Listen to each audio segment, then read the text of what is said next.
¿Qué tal y muy buenas noches? Bienvenidos a los servicios informativos de Radio Televisión Ceuta. Hoy es lunes 13 de abril, titulares y comenzamos. Aunque la mayoría de la sociedad está cumpliendo ejemplarmente el confinamiento, el Gobierno de la Nación se plantea la posibilidad de implantar la geolocalización en los móviles con el fin de asegurar el cumplimiento de las normas.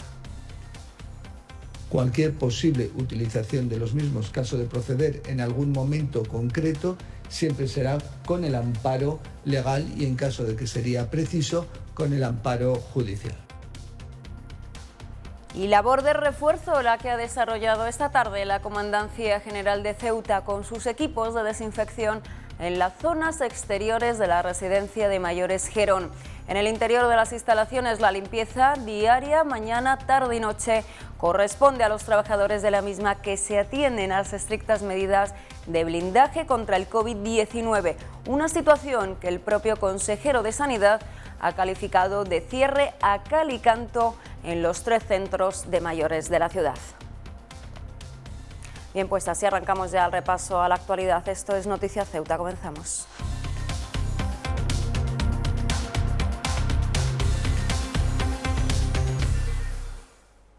El ministro del Interior, Fernando Grande Marlaska, ha afirmado este lunes que el Gobierno no descarta utilizar con fines policiales la geolocalización de los móviles de los ciudadanos para comprobar el grado de cumplimiento de las normas que se dicten para hacer frente al coronavirus, siempre con amparo legal y judicial.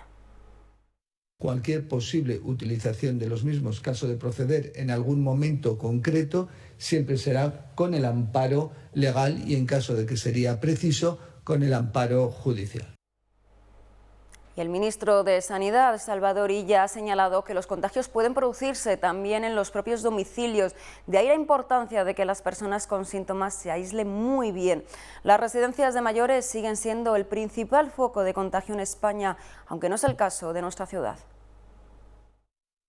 En el marco del decreto de alarma se han dictado 3 órdenes referentes a cómo trabajar en las residencias de mayores, que establece que se ponen todas las privadas a disposición de las públicas, que da un amplio margen de actuación a los responsables de las comunidades autónomas para tomar cuantas medidas sean necesarias, justamente para tratar las residencias de mayores conforme a los protocolos acordados de separación, testeo de las personas ingresadas cuando presentan síntomas, aislamiento de los casos positivos, cómo tiene que comportarse el personal, que tiene que haber adecuada atención sanitaria, todo un conjunto de actuaciones que están recogidas en 3 órdenes. Una de estas, precisamente, pide información adicional a las comunidades autónomas. La están enviando cuando lo tengamos, o la hayamos recibido de todas las comunidades autónomas y la tengamos analizada, sin ningún lugar a dudas la vamos a dar a conocer. Y equipos de la Comandancia General de Ceuta han desinfectado esta tarde las zonas exteriores de la residencia Gerón, donde su directora les ha indicado todos los sectores. Ángeles Montero nos habla de las labores intensas de limpieza interior que realizan a diario las 75 trabajadoras y otras cuestiones también de las labores de lucha contra la pandemia del COVID-19. Rigurosas restricciones de acceso a la residencia Gerón, alojamiento independizado de los 111 residentes en sus habitaciones, sin contacto con familiares, salvo vía telefónica o por videoconferencia, y continua limpieza mañana, tarde y noche, son los métodos de control aséptico aplicados como tarea de obligado cumplimiento. Desinfección y limpieza de la residencia mañana, tarde y noche, estamos desinfectando continuamente. Todas las trabajadoras vamos con mascarillas, con pantallas, con guantes, con gorros y con el gel desinfectante. La desinfección que han realizado las unidades de la Comandancia General de Ceuta es una labor de refuerzo a la desinfección diaria de la residencia y dentro de la operación Balmis que despliega el Ejército contra el COVID-19 en distintas instalaciones de la ciudad. Efectivamente, ellos nos van a desinfectar lo que son las zonas exteriores y las zonas de acceso a la residencia, puesto que son mucho más amplias y toda precaución es poca. Sobre la crudeza de las trágicas noticias que llegan de otras residencias de la península, la directora de Gerón Ceuta se pone en la situación de otras compañeras y comprende el sufrimiento que conlleva estos traumáticos desenlaces. Te pones en el lugar de los directores, de las entidades que están dirigiendo las residencias. Conozco gente de la península que trabaja en una residencia. Son situaciones muy duras porque hay muchas directoras que se ven solas ante la situación. ¿Quién tiene la culpa? No lo sé. Pero sí que es cierto que lo pagan quien menos lo tiene que pagar, que son nuestros mayores. Partiendo de la base de que toda precaución puede resultar insuficiente, el mayor riesgo lo provocan en la actualidad las personas asintomáticas. Efectivamente, o sea, cualquier prevención es poca, porque además es algo que no vemos. Y ahí es, en el momento en que nos contagiamos, esperemos que no, tampoco se siente. Por lo cual puedes ir a hacer la compra, que es algo necesario, y alguien te lo ha contagiado, aunque se tomen las medidas. Es muy complicado porque se están tomando muchas medidas, pero no por ello. Ahora mismo lo que más miedo nos da es las personas que son asintomáticas. El director territorial de Ingesa, en rueda de prensa esta mañana, ha reconocido que aún queda bastante tiempo con las medidas de confinamiento y aislamiento para hacer frente al coronavirus. En cualquier caso, ha calificado de esperanzadora la situación en nuestra ciudad. Y por cierto que Jesús Lopera ha anunciado que en Ceuta 700 ceutíes elegidos al azar van a participar en el estudio de cero prevalencia que se va a hacer en todo el país en los próximos días. Unas 700 personas elegidas al azar y con criterios epidemiológicos van a participar en Ceuta en el estudio de cero prevalencia que se va a hacer en todo el país a partir de la semana que viene. Se hacen los test rápidos. Se detecta si hay positivos y a negativos PCR en algunas situaciones. Con eso se ve un mapa de la población, porque si la muestra está bien recogida, se puede extrapolar los datos que salgan del estudio de cero prevalencia a la población general. Si los datos son buenos, se permitiría iniciar la desescalada. Si los datos todavía no son buenos, hay que continuar con el confinamiento. Un confinamiento al que aún le queda mucho tiempo, según Lopera, aunque ha calificado la situación de Ceuta de esperanzadora. El hospital ahora mismo tiene una ocupación del 35%, por lo cual tiene más de 100 camas libres. Ingesa trabaja ya incluso en una hipotética segunda oleada del virus en caso de que ésta se produzca. Lopera ha asegurado además que Ceuta cuenta con material más que suficiente para atender la situación actual e incluso el empeoramiento de la misma. Nosotros venimos insistiendo que desde el primer momento se está abasteciendo a Ceuta del material necesario, no solamente para la atención de pacientes por coronavirus que se hacen diariamente, sino también para tener reserva suficiente en el caso de que se requiriese mucho material porque hubiese muchos pacientes hospitalizados o muchos pacientes en su domicilio, situación que ahora mismo no hay, pero que a nadie le quepa la menor duda que los almacenes del hospital están llenos de material. Vamos a seguir recibiendo bastante material. Todo el material está centralizado en un almacén con un control estricto de todo lo que éste contiene.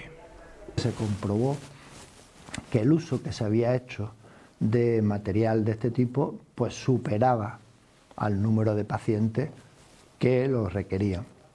Entonces por eso se decidió hace ya varias semanas el que se hiciera un almacén centralizado en donde fuera del almacén general del hospital, una parte de ese almacén se dejase solamente para material de coronavirus con un control más estricto de las entradas y salidas. Y estas imágenes que vemos corresponden a una nueva remesa de material sanitario que ha llegado esta tarde al hospital. El Ministerio de Sanidad, mediante la utilización del canal de distribución de Inditex, ha enviado 14.000 mascarillas, 290 buzos y 4 respiradores. Y la proximidad del Radamán no va a suponer ningún relajamiento en las medidas de confinamiento y aislamiento social, dado que en nuestro país aún no ha comenzado la desescalada. Es preciso continuar estrictamente con la política de quedarse en casa. Yo creo que las normas nacionales son las que hay que seguir y los protocolos hay que seguir. Lo que se está diciendo es evitar las concentraciones de personas y lo que se está diciendo es que las personas se mantengan en sus domicilios, con independencia de la actividad que pretendan hacer. Estamos hablando de una actividad religiosa, pero es igual. Nosotros recomendamos y se recomienda que las personas lo mejor que puede hacer es quedarse en su casa. La mejor protección que una persona tiene para ella y para su familia es quedarse en casa. Y hoy contamos con 96 positivos desde el inicio de la pandemia. En la actualidad hay 70 casos activos por COVID-19, 69 casos activos en aislamiento domiciliario y una persona ingresada en la UCI del hospital. Citar las 22 personas curadas y lamentar los 4 fallecimientos. Ingesa ha negado que se estén vulnerando derechos a las mujeres que dan a luz en el hospital. El director territorial ha recordado que en una pandemia algunos derechos individuales están supeditados al interés general, motivo por el cual se limita la entrada de familiares y acompañantes. Se trata de unas medidas que no solo se aplican a los nacimientos, sino también, por ejemplo, a fallecimientos o a estancias en tanatorios.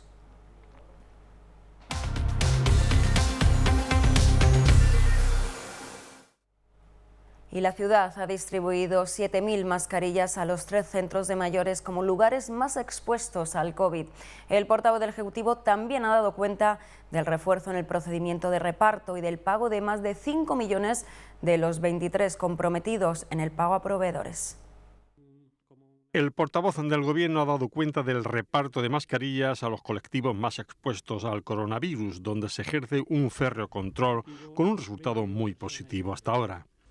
En relación a las mascarillas, la ciudad está distribuyendo la que ya tienen a su disposición entre los colectivos más expuestos al riesgo de contagio como una primera medida. En relación a las 3 residencias para mayores, Nuestra Señora de África, Fundación Gerón y Cruz Blanca, se han repartido ya en torno a 7.000 mascarillas, a razón de más de 2.000 por cada centro.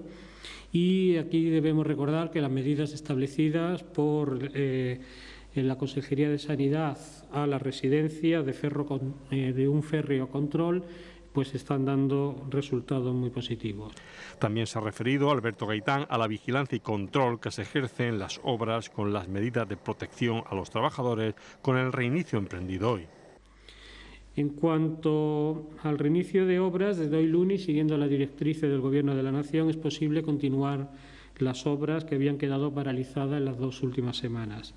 En el caso concreto de nuestra ciudad, la Consejería de Fomento y la Consejería de Sanidad están trabajando conjuntamente para verificar que se cuentan con las medidas de protección necesarias para que el trabajo se realice con todas las garantías ante esta situación del COVID-19. Alberto Gaitán se ha referido también al refuerzo en el procedimiento de ayudas de servicios sociales, así como al pago a proveedores y al procedimiento a seguir con empresarios y autónomos.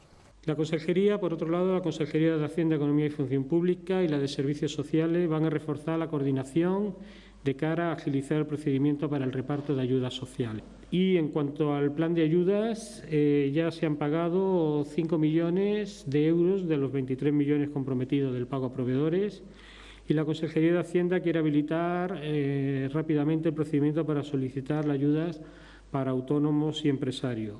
Se ha informado de la instalación esta mañana de material y tiendas modulares para que 200 menores del Centro de la Esperanza sean realojados cerca de Fuerte Mendizábal.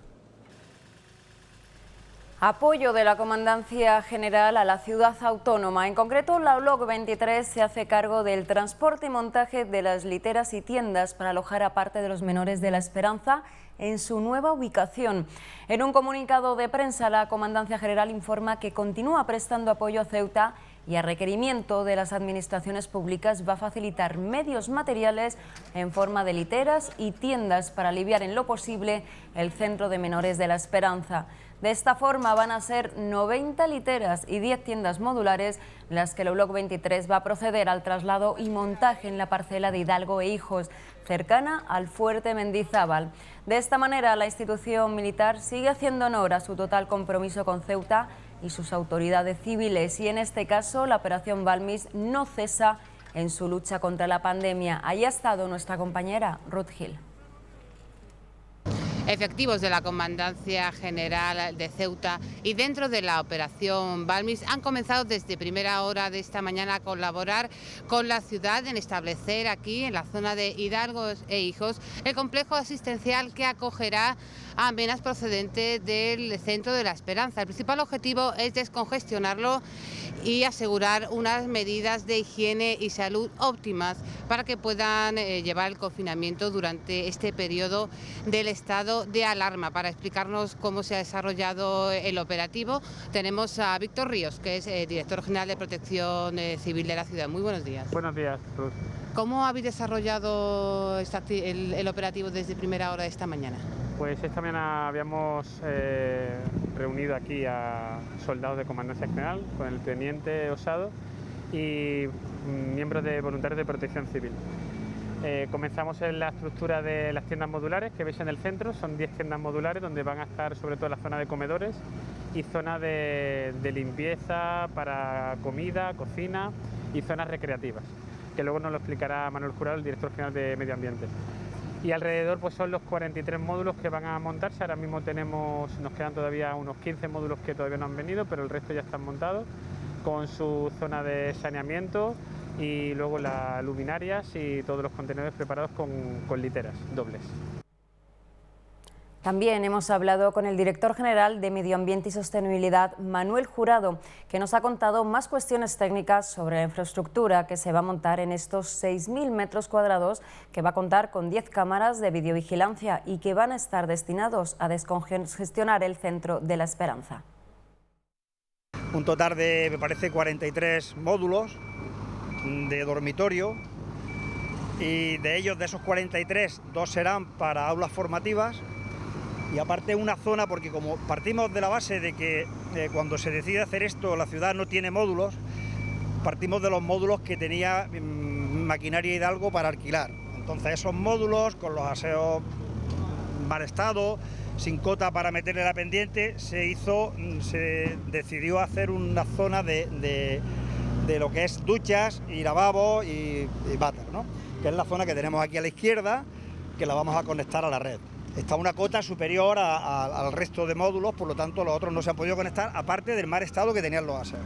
Bien, pues esos 18 módulos que hay abajo sin conexión tendrán que utilizar esta zona de aseo, y luego aparte la ciudad ha adquirido 25 módulos más, que esos sí se van a conectar ya con esa canalización que se esté realizando. Esos son los módulos nuevos, que acaban de llegar otros 6, y eso lo vamos a conectar todo a la red general de saneamiento, ¿vale? Aparte de eso, se van a instalar en el centro, bueno, se ha montado alumbrado exterior, 16 columnas con proyectores de 180 vatios, y en la zona interior se han cogido unos 800 metros cuadrados aproximadamente, recrecido con respecto al suelo, debido a este barrizal que podemos encontrar. Entonces, si te das cuenta, se ha recrecido con zahorra y se han metido 10 carpas militares con capacidad para que coman 140 comensales. Aparte de la zona de comedor, tenemos 2 carpas para zona de televisión, 2 carpas independientes de la televisión, otra más para zona de ocio y 2 de preparación para la comida y demás.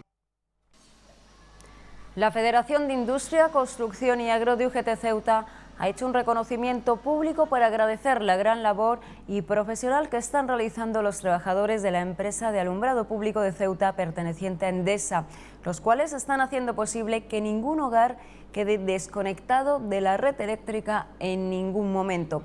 Y es que en un momento como este es de justicia en UGT reconocer el esfuerzo de aquellos que en el ejercicio de sus funciones no pueden acogerse a las medidas de quedarse en casa.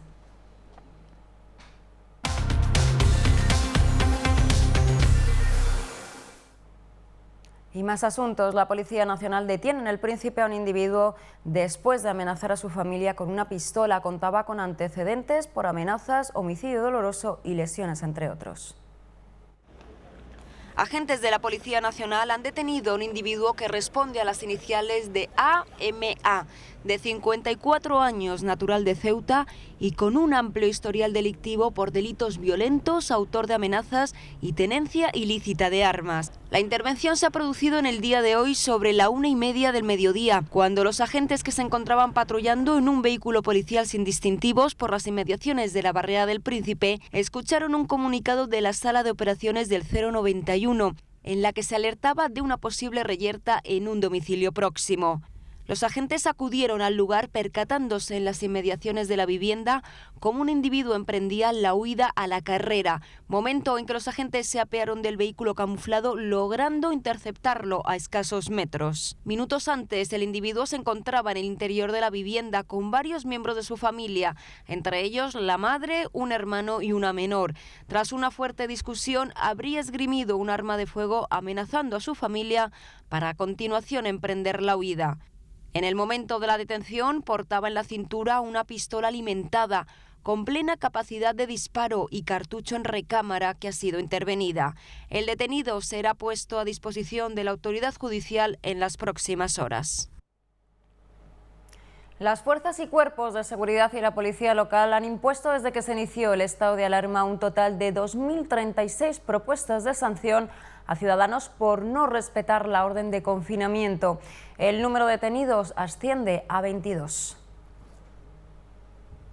Les actualizamos ahora las cifras después de Semana Santa de ERTE registrados en nuestra ciudad desde el comienzo del estado de alarma. Son ya 2.728 trabajadores suspendidos, 105 reducciones de jornada y tramitados 910 expedientes sobre 817 empresas. Y hoy debería de haber comenzado el tercer trimestre, no obstante, continuamos con los centros educativos cerrados.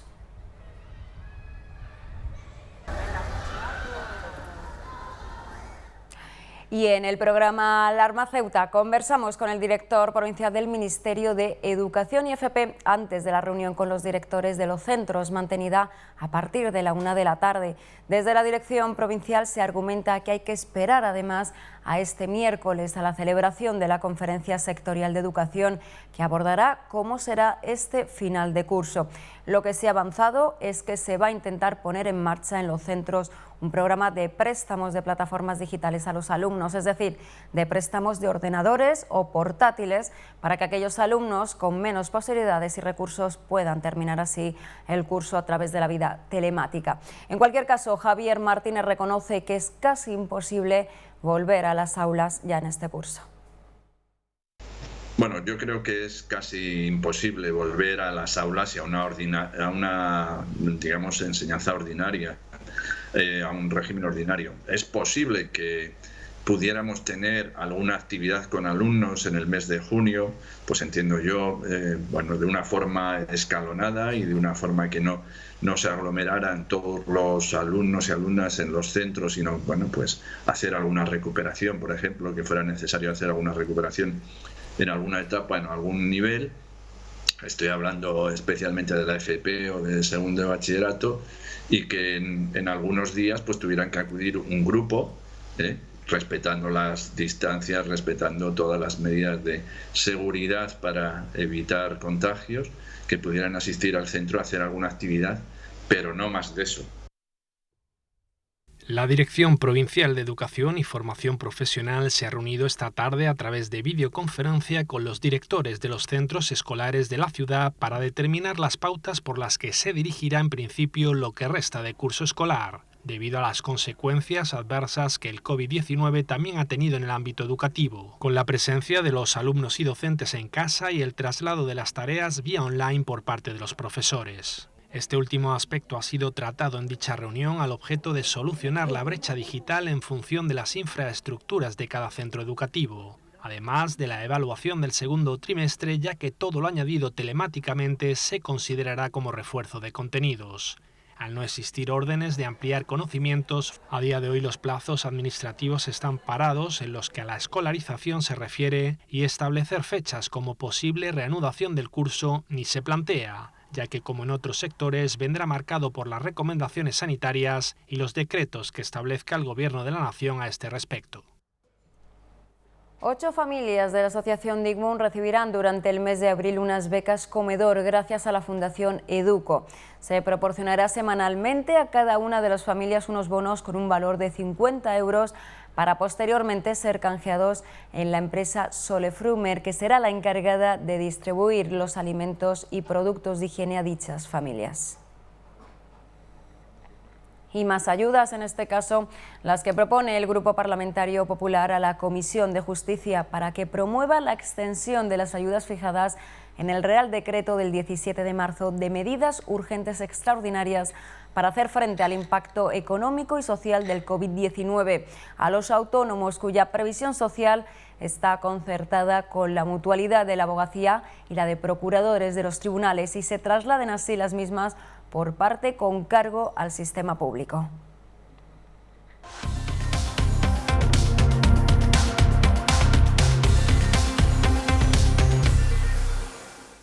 Y en el bloque deportivo, a Anouar Touamy le ha tocado vivir el confinamiento por el coronavirus en Atenas. El futbolista ceutí reside allí desde el pasado mes de enero, cuando fue cedido por el Real Valladolid al Panathinaikos. El centrocampista caballa nos ha contado cómo está viviendo esta inaudita experiencia a muchos kilómetros de su tierra natal, donde ha colaborado con una donación de dinero para ayudar a los más necesitados.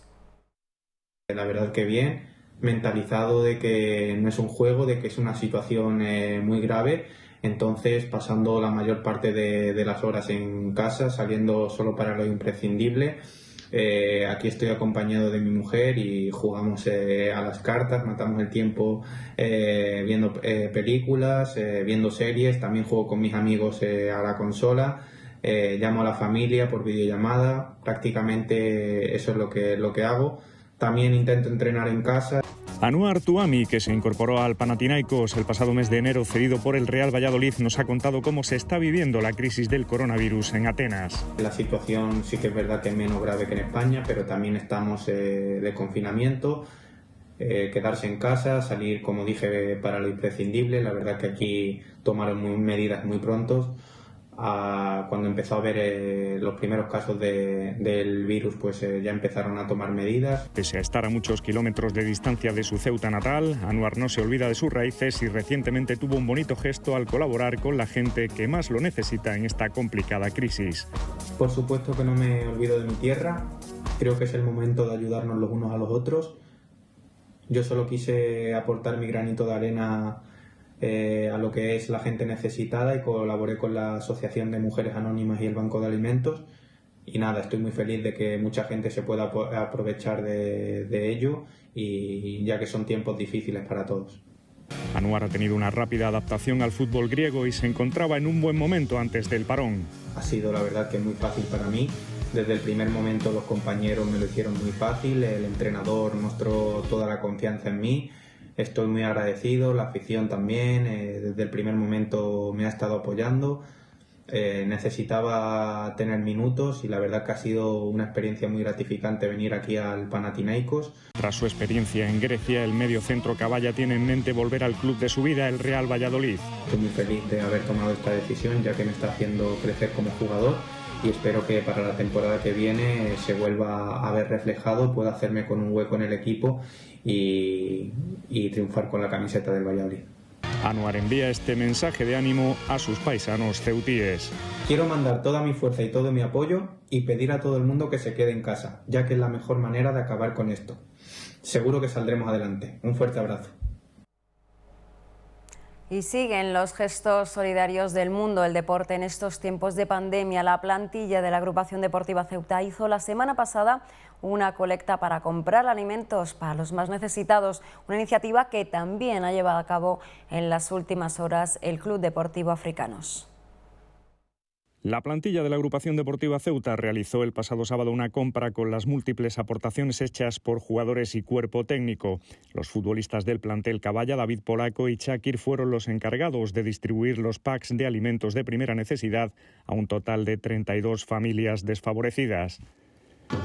El primer equipo de la ciudad ha querido sumarse a las distintas iniciativas para ayudar a aquellas personas con menos recursos económicos que se han visto muy perjudicadas por la pandemia del COVID-19. Esta no es la primera iniciativa solidaria del Ceuta durante la crisis del coronavirus. El club ya se ofreció a ayudar a toda aquella persona que perteneciera a un grupo de riesgo y necesitara hacer la compra en cualquier supermercado, comprometiéndose a hacerse cargo del coste del envío a domicilio. Igualmente, atendiendo al requerimiento realizado por la Asociación de la Prensa de Ceuta, el club donó más de una decena de mascarillas al colectivo periodístico ceutí para que puedan ser utilizadas por los profesionales de la información que siguen ejerciendo su labor en la calle en este estado de alarma. Y los socios del Club Deportivo Africanos de Ceuta también han querido tener un gesto solidario y han donado 500 kilos de productos de primera necesidad al Banco de Alimentos de Ceuta para que los distribuya entre los más necesitados en plena crisis sanitaria. En estos días de confinamiento, los socios del citado Club Ceutí sobrellevan como pueden la imposibilidad de salir a la calle a ejercitarse. Entre otras actividades, en estos días realizan entrenamientos online de bicicleta en estático dirigidas por uno de sus socios fundadores, Javier Bermúdez.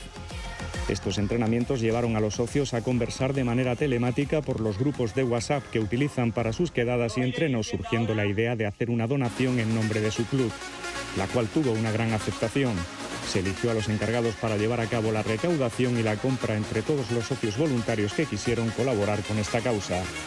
La entidad elegida para la donación de 500 kilos de alimentos de primera necesidad fue el Banco de Alimentos y la empresa seleccionada para hacer la compra Superfrío, dando de esta manera su apoyo al comercio local y a los autónomos ceutíes. Todo fue organizado y dirigido vía telefónica para evitar contactos innecesarios. El Departamento de Actividades Físicas del Instituto Clara Campoamor ofreció interesantes consejos para entrenar durante el confinamiento en unas ponencias y mesas redondas virtuales que emitió por el canal de YouTube Vida Saludable de este centro educativo. 4 preparadores físicos y un psicólogo deportivo participaron en la actividad. Uno de los grandes perjudicados de este confinamiento, somos todos deportistas, pero sobre todo los niños tienen pues bastantes cosas negativas, ¿no?, cuando están encerrados.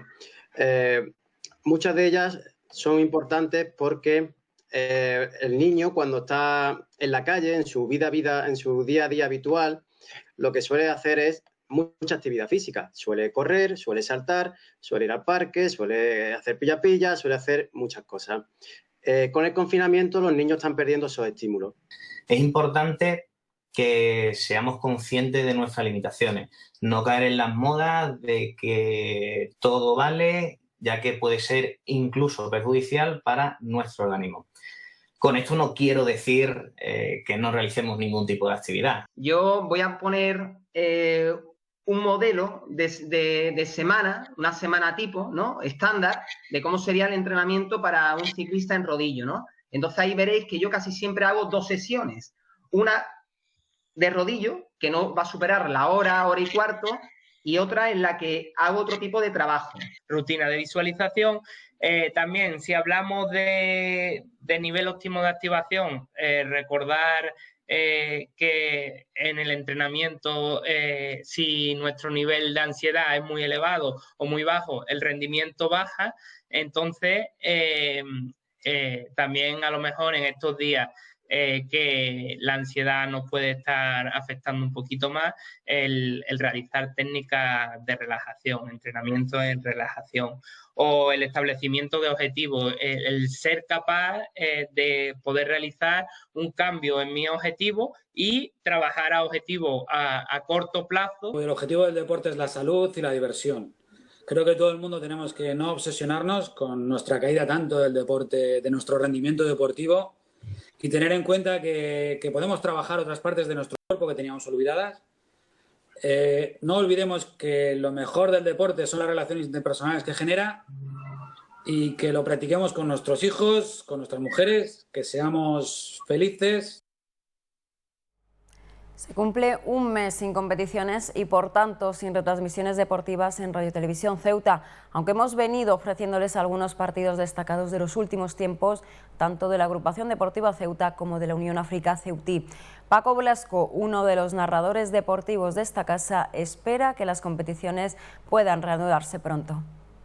Hola amigos, soy Paco Blasco, una de las voces del deporte de la pública. Desearos desde aquí, daros un fuerte abrazo a todos y deciros que ya queda menos y que pronto volveremos a ver fútbol en esta casa. Bueno, fútbol sala, todos los deportes, todas las transmisiones de esta casa volverán.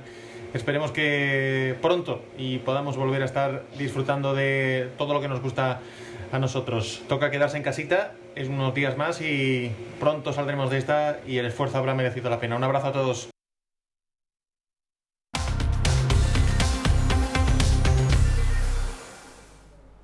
Bien, y vamos ya con las previsiones meteorológicas para los próximos 2 días. Mañana martes tendremos cielos nublados con intervalos intermitentes de sol. Y saquen los paraguas porque nos espera una semana lluviosa.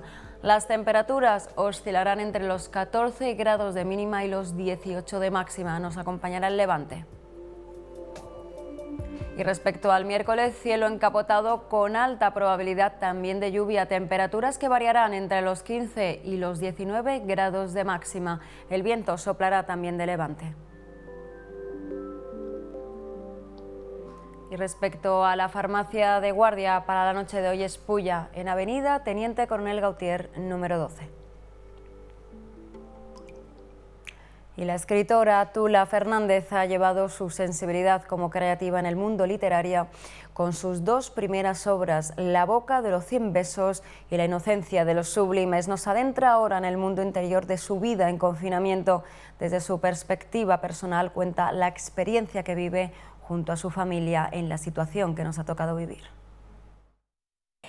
Hay tiempo, ¿verdad? Hay mucho tiempo para todo, estando en casa.